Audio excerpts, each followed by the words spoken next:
Good afternoon, everyone. I hope you can hear me out there. Welcome to this webinar. This webinar today is brought to you by the Open University Business School in our 40th anniversary year. My name's Carol Jacqueline Jarvis. I'm, as they say, your host for this event. I'm a senior lecturer in the OU Business School, and I'm hosting today on behalf of the Centre for Voluntary Sector Leadership, but also here as part of the EU3 Digital team, and we're going to tell you a bit about that project today. So welcome, everyone. You'll perhaps gather I have a slightly gruff voice, just recovering from flu, so I hope that's not going to affect our discussion today. First of all, some quick housekeeping rules, and then I'm going to ask my co-presenters to introduce themselves. So first of all, just to let you know that your cameras and audio will be switched off throughout the webinar, but the chat function is open. So please, if you have questions or comments for us, do use the chat function. If you see something that somebody else has said that you like, please do like it, and as far as we can, we'll take questions and answers at the end of the session, and then also we'll respond to any questions that we haven't been able to answer today when we email you all after the event. So please do use that. I'm going to ask now first Tot and then Ailsa, my co-presenters, to quickly come online and introduce themselves. So Tot. Hi, my name's Tot Foster, and I've been working with Carol since 2020 now on a project called EU3 Digital, which is the basis for the webinar today, the work we've been doing on that. Thank you, Tot. And Ailsa. Good afternoon. I'm Ailsa Darroch. I'm an alumna of the Open University Business School and a keen amateur singer in my spare time. The reason for my involvement today is in September 2019, so just prior to lockdown, I took on the role as chair of our local choral society at a time in its 80-year history when it was facing a number of critical organisational challenges. And these were further complicated by the pandemic, obviously, and the lack of digitalisation strategy. I've also recently taken on another project to try and reinvigorate the Borough of Reigate and Banstead Arts Council, which again will be heavily reliant on sourcing and developing digital competencies that Tot and Carol are going to be talking about, and you'll get more familiar with during this webinar. Thank you. Thank you, Ailsa, and we'll be talking to you later. So I should also say that we are recording today, so there is a message at the top saying that by participating in the webinar, you do participate to be recorded, and the recording will be made available after the event. So first of all, it's my task to briefly introduce you to the project EU3 Digital, and then there'll be a more detailed presentation from Tot on some of the insights from the project and a couple of opportunities to ask Ailsa about her experience in as she's described the organisations where she's involved. So first of all, the EU3 Digital project proposal, it's important to say, was written prior to the COVID pandemic. So much has changed around digitalisation, and all of us are just our use of technology, that it's quite extraordinary to look back to something that was written before that time.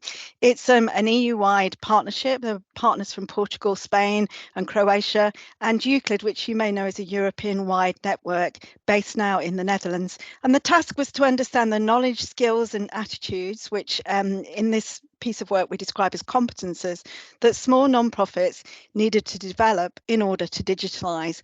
And as we started the project, we were just entering lockdown with so many small organisations, whether they're non-profits or all kinds of different small organisations, hurrying to try and find digital solutions to keep in touch with staff, volunteers, users, consumers. There was really so little space to stop and talk, was there? And very little time to develop a strategic approach. And what we found in the research, unsurprisingly, is that small organisations started in a very pragmatic way, using different tools and platforms without time to really think that through for the future. Also, there were sometimes unintended consequences to that. Just as people were using digital tools to try and include everyone and keep in contact with everyone, there was also unintended exclusion sometimes of people who just did not have the capacity to come on board.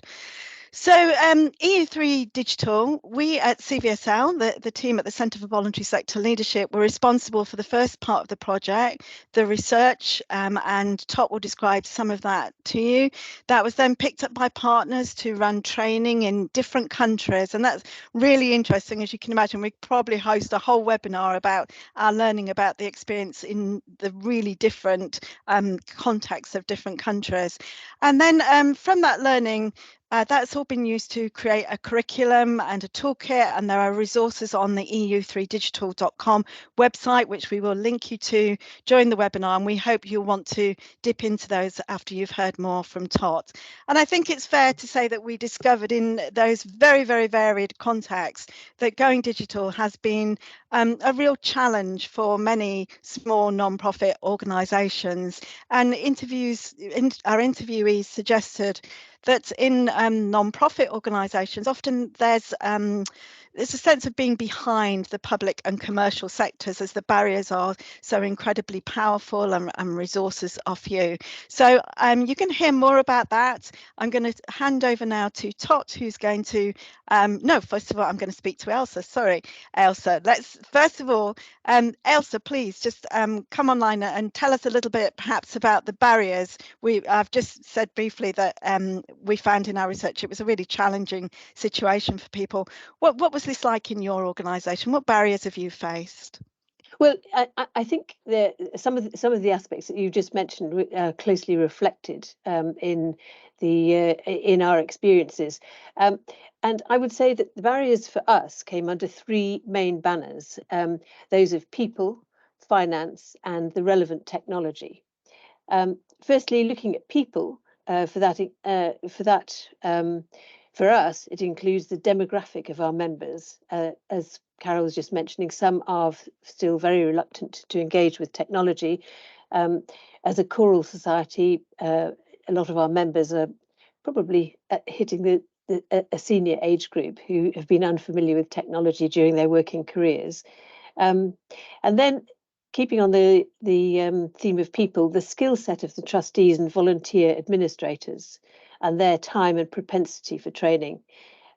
Members join choirs as a leisure time activity, not because they necessarily believe in its social mission, although a lot of them do, but they rarely have the time or the motivation to volunteer to help with administration. They come there to relax, to have leisure, to enjoy singing as a group activity.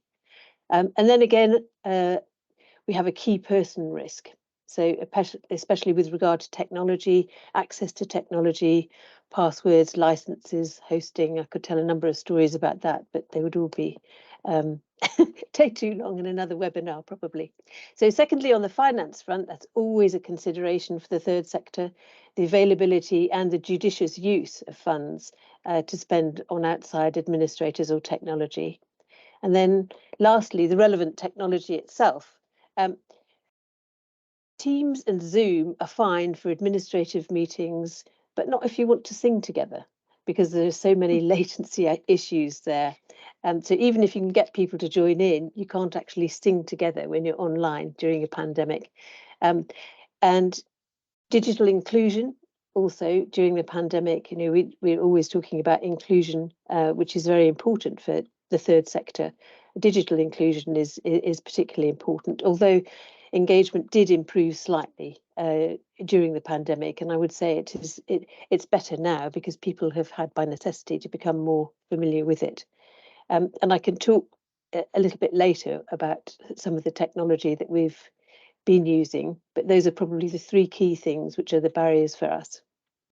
Thank you so much for that, Elsa, and for just bringing the experience to life. And also, I think they're reminding us so helpfully that each organisation has a particular set of circumstances. Yours been singing there, which are really different. So that's really, really helpful to bring some of the issues to life. I'm going to hand over to Tot now, who's going to pick up around some of these barriers, and then Elsa and I will be back later.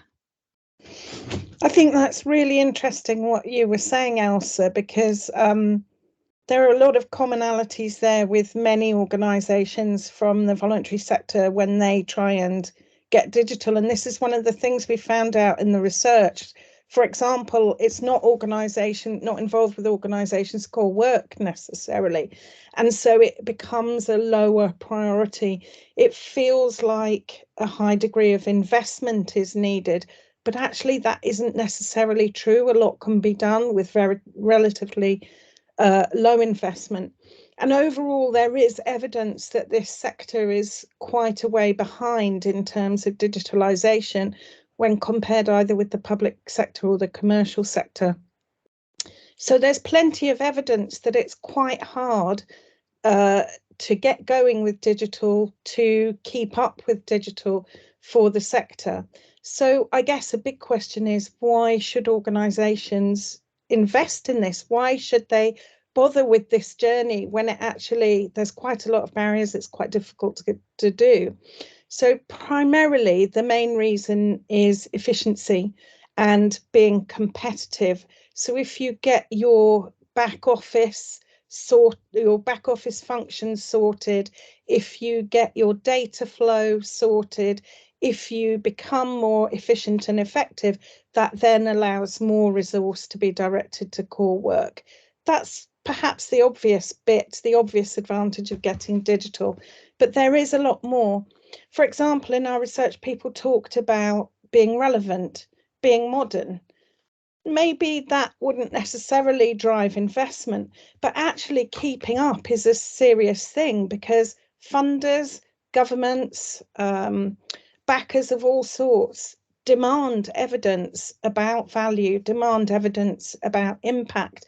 And what digital can really help organisations do is collect, manage, and understand their data and show that impact that they're making. The other thing that digital can really help with is increasing reach and with communications.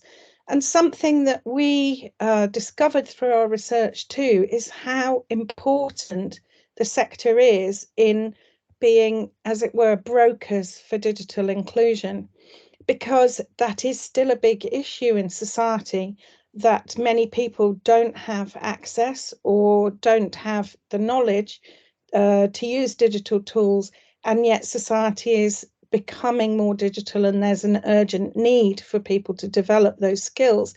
And it's actually third sector organisations that can be on the front line in terms of developing people's skills. And so having those skills themselves and knowing how to do that is really important. So our work on EU3 Digital, our main role was in developing a competence framework. Competence frameworks are used often in Europe to provide a measurable schema by which people's skills and knowledge can be measured. So we did research. For example, we interviewed people from across Europe involved in the sector and also in second-tier organisations providing support for small third sector organisations. We looked at literature coming out of academia, literature coming from those support organisations, and we looked at what support was available to organisations to get digital. And what we realised really quickly is that this isn't just a technical issue. It's not just something about what tools do you use and how effectively can you use them. It's actually about the way in which organisations are organised and run. And so when it comes to the competence framework, we included soft skills as well as those more measurable skills about tool use and the classic digital competencies of being able to manage data, spreadsheets, etc. So it was really a groundbreaking project in the sense that we had very diverse partners working on EU3 Digital who brought a mixture of technical knowledge, sociological knowledge, and also partners from practice, which was really important to feed into this competence framework. And Carol and my own specialisms then became relevant in terms of leadership from Carol, communications from me, and both of our experiences in practice. The second area of innovation in the competence framework was about looking at the organisation and not the individual. So when we consider organisations, we realise that actually not everybody in the organisation needs to have the same skills, but it's about thinking about the totality of skills that are represented in the organisation. So certain skills need to be there, but not everybody needs to have them. And we also discovered that it's really important to create an environment in organisations which allow for bottom-up digital ideas to emerge. And that raises another issue, which is that everybody in the organisation, even though they don't necessarily need the same skills, should be brought together when a process of digital change is happening. It's really important, we discovered, that everybody knows what the aim is, what any changes mean for them, and that they're well equipped to use anything new. And this isn't just about staff, it's absolutely about volunteers and beneficiaries too. So, for example, volunteers being given iPads for data collection, there's evidence that from some organisations, this has actually lowered rates of volunteering because people prefer that face-to-face contact and interaction rather than doing something online or rather than recording data on an iPad. So when it comes to the competence framework, we listed 22 competencies in 5 categories. You can see the first 2 categories on screen here. The full list is across 2 slides. So I'll just pick out a couple of areas. The first one is understanding tools, and perhaps for most people this is the most obvious area of competencies needed here. And all this strategic planning and consolidation of tool use Carol mentioned comes into this.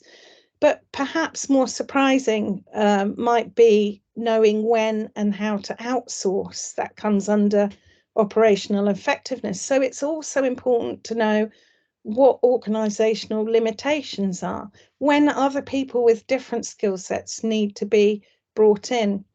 It was interesting that we discovered that one of the main issues holding organisations back was actually not knowing what the possibilities were and not being able to imagine what the organisation could be if it digitalised. Not knowing that relatively simple tools that are out there can make a huge difference. And I'll pick up on this a little later when I show you the toolkit.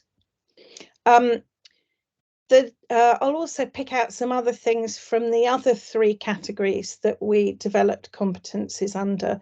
An important one to note, and unusual for a competence framework, is mobilising a community of practice. This comes under the participation and connection heading. So this, we discovered, was really important, particularly for smaller organisations, to get over these barriers of lack of resources and lack of knowledge, sharing information, sharing hints and tips, sharing tools has come up as being a really important thing to do, and means that digital activity is then specified to local circumstances. If you like, it's going on this digital journey together as a group, and that's been shown to be really effective in terms of maintaining advances that are made. And the other thing that's important to note in the framework is the ethical practices. We've actually made this a whole area of competencies. As for the sector, the third sector, it's so important to act ethically and to be seen to be ethical. It's at the heart of social mission, at the heart of what the sector does, and acting ethically maintains reputation. So we need to be asking questions about digitalisation, such as, how does this affect the workforce? How can we make sure everybody is digitally included? How can we protect the data of vulnerable people? So importantly, how can this framework be used? It's all very well to write a framework, but of what use is it to organisations? So one important thing is to actually open conversations, to reflect and review on where you are as an organisation, to think about where you want to make change, which areas, to identify gaps in competences in the organisations, and to really get on top of training priorities. One of the things we also found holding back organisations is simply just not knowing where and how to start. And just by looking at the framework and opening those conversations, that may help to get over that hump of not knowing where to start.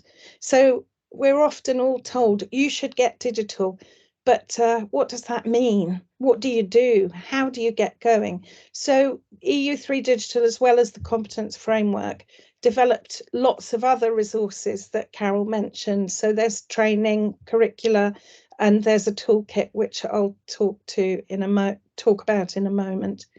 But I wanted to just ask Ailsa about the kind of tools she's been using and who and how were digital changes brought about in your organisation, Ailsa? Okay. So very interesting to hear you talk through the framework and the toolkit. Thank you very much for that. So as far as our journey and the tools that we need are concerned, I think first and foremost for any organisation which is has a kind of mission that we do is a properly functioning website. We've had many false starts on that front. We had one for years and years and years, but none of them ultimately have stood the test of time. And for us, the last straw was losing a whole year's development work in last December during the host media crash, where none of the host media backup systems nor ours actually worked. So we lost a whole year's work, which was quite dispiriting. I can imagine.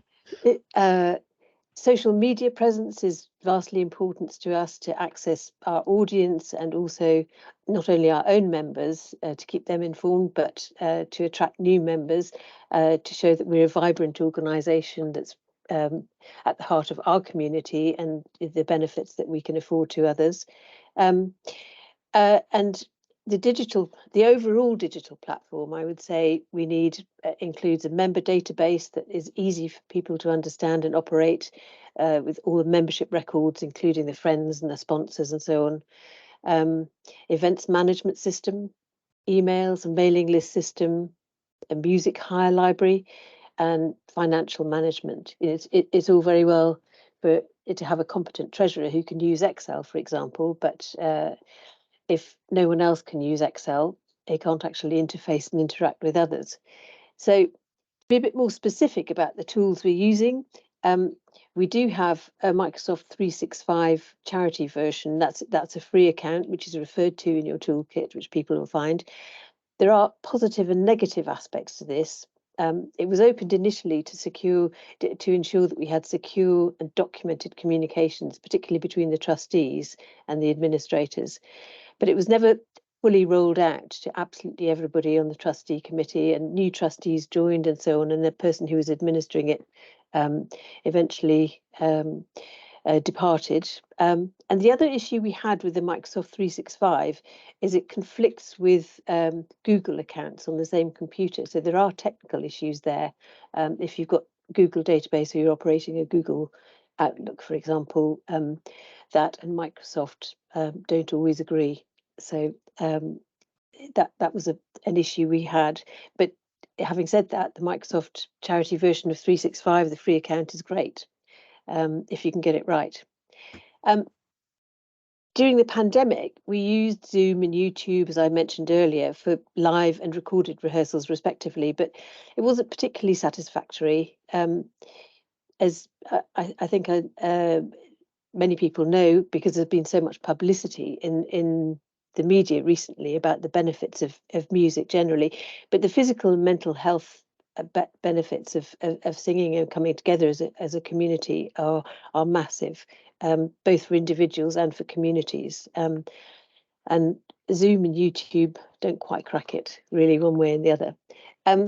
So For meetings, we, as I say, we use Zoom, particularly for those, and social communications. We did actually set up during the pandemic a Slack channel, which was some unexpected people even joined in on that. So it's fine for social communications, but then interest tails off after a little while, and there's only so many jokes and quizzes and things you can actually put on Slack to try and keep the community together. But it was great, when people needed help and support. It was very, very useful for that, but we don't use it any longer. We have also tried using some experimental technology, a system called Quireless, which was initially started out by IBM, which enabled self-recorded tracks to be merged into a group recording without incurring the huge costs of editorial time of putting together sound files, which Tot, presumably, as you in your business, you'll know all about. Social media I talked about just now, Facebook and Twitter, we use them in a limited way. We ought to do more. And so training and experience on that will be hugely useful. The need to roll out a strategy to increase member engagement on that is important for publicity, which is ticket sales, fundraising support, and as you mentioned just now, actually the value and impact of keeping this kind of evidence in order to justify applications for funding, which are always very very necessary. So as far as the database and mailing lists are concerned, we had one of our members who was determined that he was going to build that himself, but unfortunately that never quite happened. We looked at a lot of other options for this. We talked to other organisations, sister organisations, to find out what they had done and what they were operating. We looked at similar small charities, not just choirs, but also churches and the U3A system. And they have a lot of specific software, data mailing list databases that they use, which are all wonderful, but they're all quite pricey for a very, very small organisation such as ours. But in the end, there is a body, a leisure music industry body called Making Music, and they have now developed an attractive and affordable platform that we're just beginning to get started with. We actually started looking at this a couple of years ago when they initially brought it out, and the analysis showed that it wasn't really fit for our purpose, but now they've made lots of alterations to it and it's a whole lot better. And this industry body is brilliant at providing a host of other support tools and resources which we can use, such as insurance, governance. By governance, I mean things like DBS checks, templates for safeguarding, EDI, GDPR guidance, all those things, and fundraising. And they run informative webinars for group members, which again enables us to contact other similar organisations like other choirs, and so networking opportunities with peer groups. And you were talking about localities, so not only in our own, they cross the whole of the 4 nations, and they provide specific supports for the different nations. And in fact, I have formed a group with a number of other choirs in our local area, so the southeast of England, and we have meetings of chairs where we can swap ideas and so on, and which is hugely useful. So those are the key things that we've used. I hope that's helpful for some people within the organisation. Thank you. I think that your experience is typical of many of the organisations that we've had contact with in using a whole variety of different tools and different people needing to know different things. So there's having an overall strategy about with the organisation, but also understanding that depending on your relationship with the organisation, you may need to have different competencies. I thought it was interesting too, the different ways in which you've found new tools and how you found a community useful, even though that community isn't specifically a digital one, and their common experiences too, I think. So I just wanted to show you some of the front page of the toolkit that was developed by Euclid Network as part of EU3 Digital as well. And there's the URL there.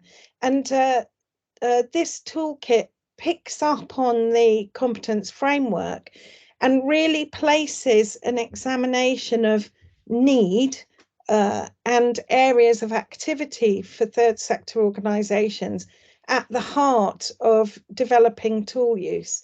So another thing we found is that often organisations might find tools in a way and might adopt tools in a way that hasn't been based in their need. And digitalisation tends to be more effective when need is recognised first. What do we need a tool to do? What is happening in our organisation? Rather than simply picking up a tool because it looks whizzy or because there's free training available on it. So this toolkit came out of the emergency need for organisations to get digital with all the changes that COVID brought, but actually it's taken on a new life since COVID of helping organisations know where digital tools might help, thinking through the different areas of need in their organisation and what tools to start with. So the unique thing about it is that it matches free and low cost tools to needs and can also tell you about all the deals that big providers have developed for the sector that Ailsa you already referred to. So this toolkit basically aims to bypass the arbitrary reasons why sometimes some tools get adopted. So here's an example from the toolkit on planning, and you can see how understanding the toolkit and seeing what's available is a very straightforward thing. It's really well worth a look, both for third sector organisations, but actually for everybody too, because it sets out what's available now. So I'm just going to hand over to Carol again for a wrap up. Thank you for listening. Thank you, Tot, and Ailsa as well. I can see on the chat that people have really appreciated hearing from your very practical experiences. I suppose in summary, and then we'll just come to some of the comments and questions. So please, if you still have questions, do add them. But one of the things that really has emerged in this work, which has been really interesting, particularly, you know, as I said at the beginning, we didn't know we were going to be doing this work through a pandemic. We were working internationally. Certainly I have learned so much about the very different contexts that third sector organisations work in, and yet we're trying to draw some lessons that are shared. And I think probably two of the things just to reinforce at the end here is the absolute importance for third sector organisations, but probably for any organisation, about being aware of mission. And yes, there are pragmatic decisions that have had to be made about digital, but being aware of mission when making a more strategic decision and trying to take some time to think that through. And then some of the underlying ethical issues as well that lie behind digitalisation and choice of provider and who you commission and who you give your data to and those kind of issues. And I'm going to pick up on a question from one of our colleagues, Liz Moody, and Ailsa and Tot. I wonder if you would come back, and I'm just going to discuss this perhaps with you first, Tot, and then I'd be interested, Ailsa, in your view, and then we'll see if we've got time for any more questions. But the question was about some of these, we could call them ethical issues, we might want to call them regulatory issues around privacy, data protection, some of the compliance kind of issues.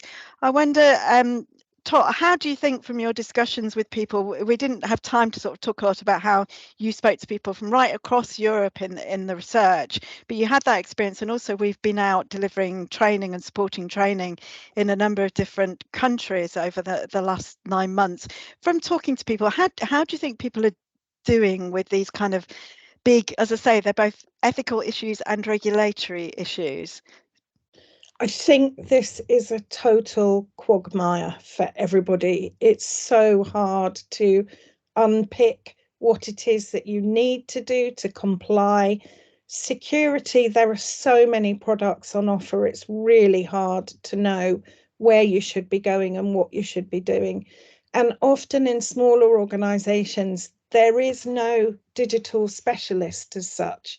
So the person who's responsible for this is often learning this from scratch. And it's all I can say is it's very difficult, and this is a massive issue.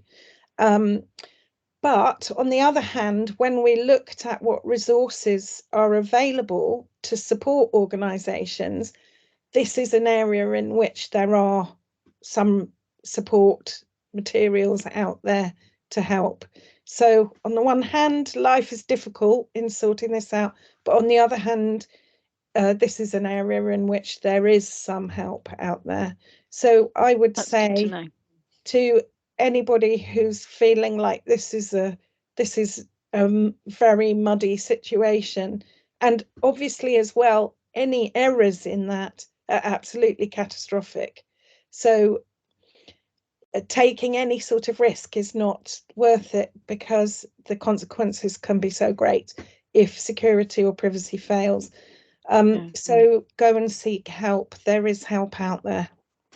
So this is one of the times when actually, even you said the signposting to free help, I assume starting with the toolkit, but maybe you're also suggesting thinking about whether actually you need to purchase some specialist help. This might be one of the times when outsourcing is actually exactly. useful. Yeah. Thank you. I know there's no easy answer to this question.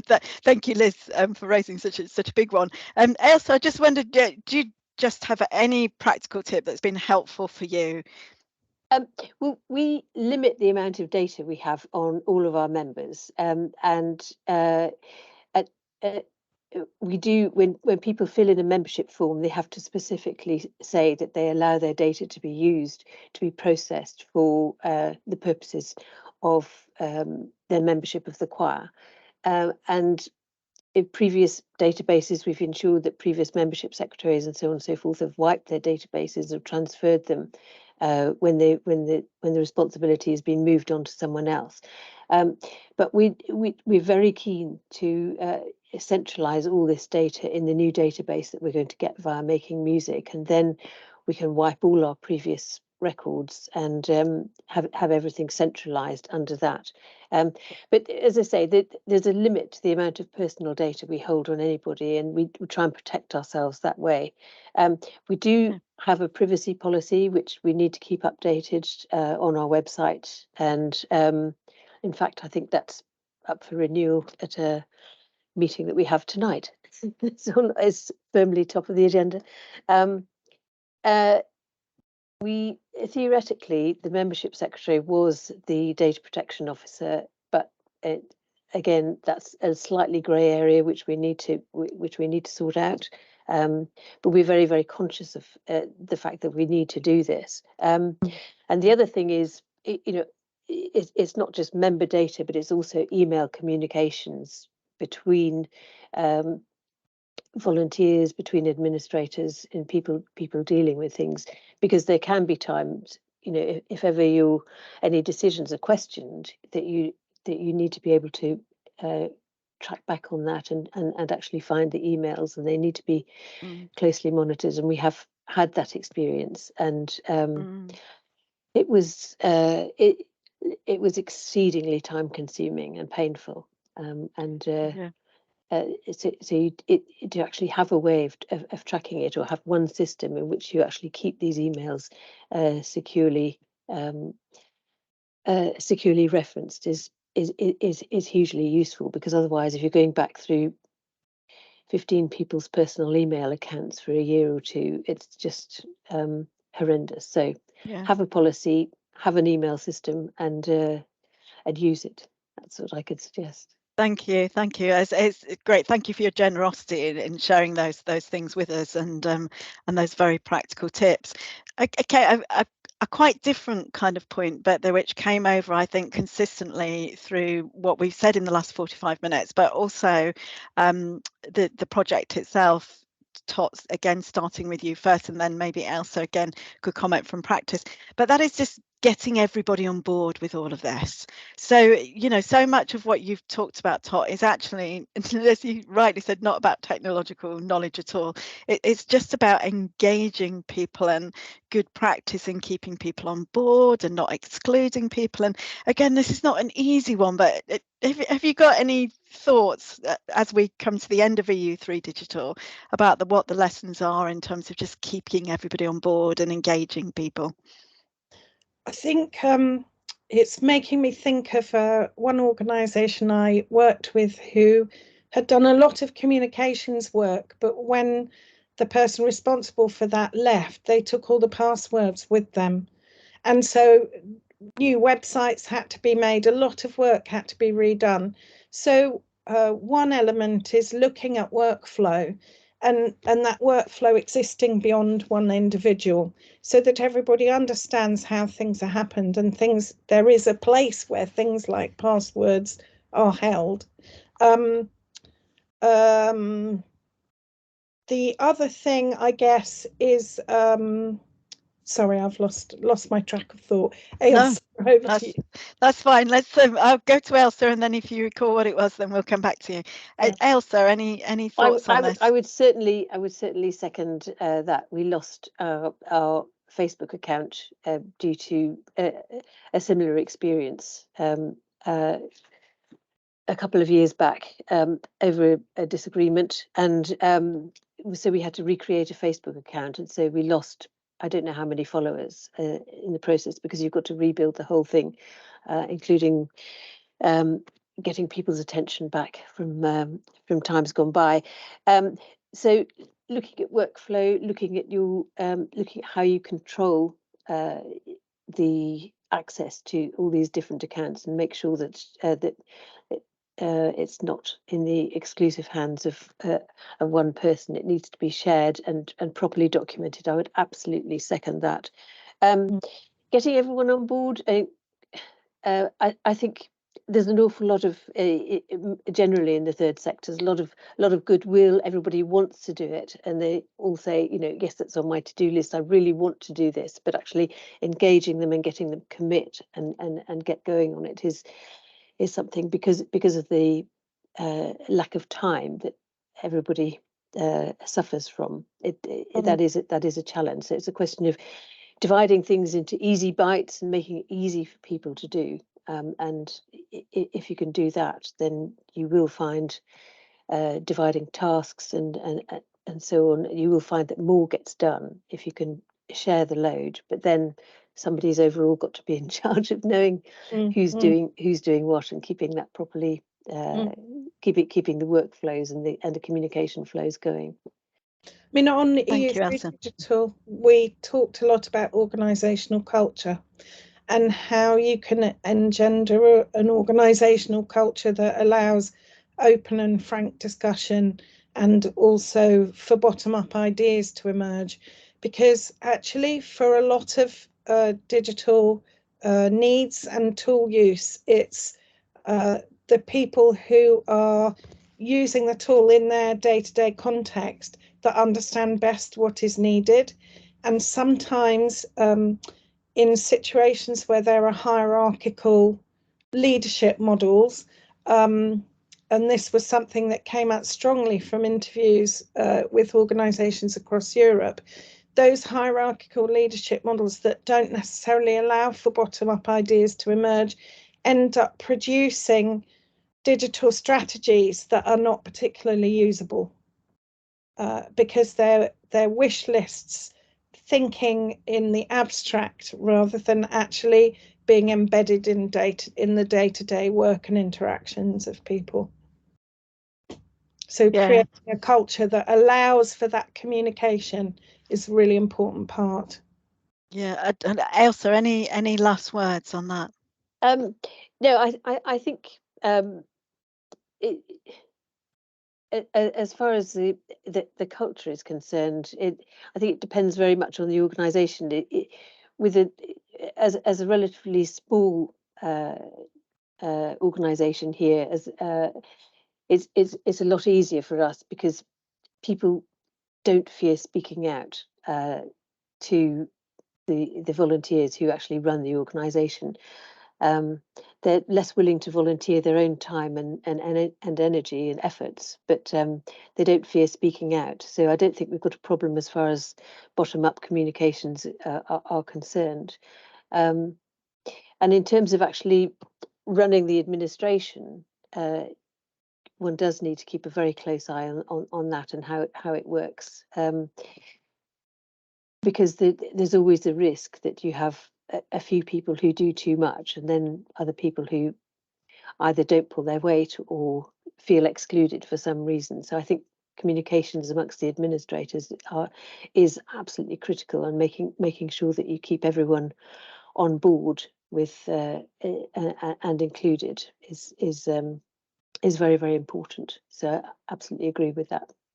Thank you so much, Tot and Ailsa. Ailsa, thank you particularly for sort of bringing us that experience from practice. It sort of brings alive a project when we're describing a research project to you. We are at the end of EU3 Digital now, and on the screen I think you will see some links, and also in the chat, to the resources that have been created for EU3 Digital. We do really encourage you to use them, and please do email myself or CVSL if you'd like to sort of get into some of the conversations around EU3 Digital. We're talking to our partners about what next and new projects, so we're very excited that this is really only the beginning of a conversation about digitalisation in small non-profit organisations. It was really interesting at the end of our conversation that we've come to issues around leadership and management, and we will be writing more out of the project around leadership and about some of the issues around leading organisations and strategizing and visioning, and sort of also motivating people to come on board with digitalisation, but also accepting that the knowledge is often distributed in terms of digitalisation, and therefore we need a kind of leadership that also is able to empower people to bring their knowledge forward and to have those open debates. And so it's really interesting that our discussion ended up there. And of course also with the really important concept in non-profit organisations of volunteering and voluntarism, and acknowledging that bringing people on board is perhaps different in terms of them giving their own time as opposed to staff and employees. So interesting place for us to end this webinar. We're just gone a minute or two beyond time, so thank you so much for joining us. Please do engage in the conversation by contacting us at CVSL and using the resources at eu3digital.com, and by all means do please email me if you have further questions you'd like us to address or would like to know more about the research that underpins this work. Thank you so much for joining us. Have a fantastic afternoon and the rest of the week, and we're all looking forward to a bank holiday weekend, so enjoy your bank holiday weekend. Thank you. Bye.